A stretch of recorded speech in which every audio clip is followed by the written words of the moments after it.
चटका लावणारी बातमी आहे, कारण सुप्रसिद्ध गायक के यांचं हृदयविकाराच्या झटक्याने निधन झालंय। कार्यक्रमादरम्यान मंचावरच त्यांना हृदयविकाराचा झटका आला। वयाच्या 53व्या वर्षी कोलकात्यामध्ये त्यांचं निधन झालंय। 200हून अधिक गाणी त्यांनी गायलेली होती, जी सुपरहिट झालेली होती, आणि अशा या गुणी गायकाचा असा चटका लावणारा मृत्यू झाल्याची बातमी आली आहे। अधिक अपडेट्स घेऊया विनोद घाटगे यांच्याकडनं। विनोद, एक अत्यंत धक्कादायक आणि चटका लावणारी बातमी म्हणावी लागेल।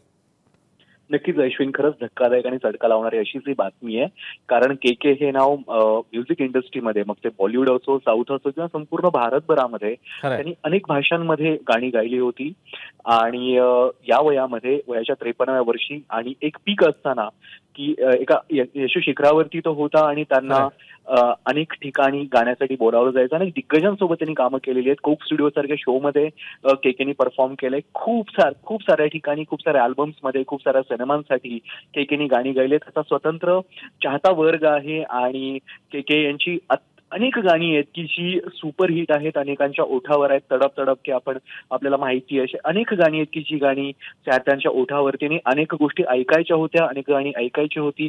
पण आता ही जी दुर्दैवी घटना घडली, काही तासांपूर्वीची घटना आहे कोलकात्यामध्ये, तेव्हा लाईव्ह परफॉर्मन्स सुरू होता आणि तेव्हाच त्यांना हृदयविकाराचा झटका आला आणि त्यातच त्यांचा मृत्यू झालाय। अश्विन, विनोद, धन्यवाद या माहितीबद्दल। तेव्हा कलाविश्वातली एक अत्यंत दुःखद बातमी, गायक के यांचं निधन झालंय, आणि ज्या कार्यक्रमामध्ये त्यांना हृदयविकाराचा झटका आला त्या कार्यक्रमातली काही दृश्य आपल्या हाती आली आहेत। बघूया। गायक के यांचा जीवन परिचय आता करून घेऊया। कृष्णकुमार कुन्नथ असं त्यांचं नाव। 23 ऑगस्ट 1970ला केरळच्या त्रिशुरात त्यांचा जन्म झाला। के यांनी वाणिज्य शाखेमध्ये नवी दिल्लीमध्ये पदवी घेतली। मल्याळम भाषिक के यांचं हिंदी, तेलुगू, मल्याळम, कन्नड, तमिळ आदी भाषांमध्ये पार्श्वगायन त्यांनी केलेलं आहे।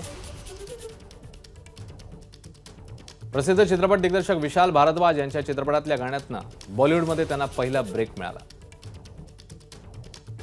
के यांची 200 पेक्षा जास्त गाणी ही सुपरहिट आहेत। रसिकांच्या मनामध्ये एक वेगळं स्थान निर्माण करत आजही आहे। 1999च्या विश्वचषकात भारतीय संघासाठी जोश ऑफ इंडिया हे गाणं गायलं।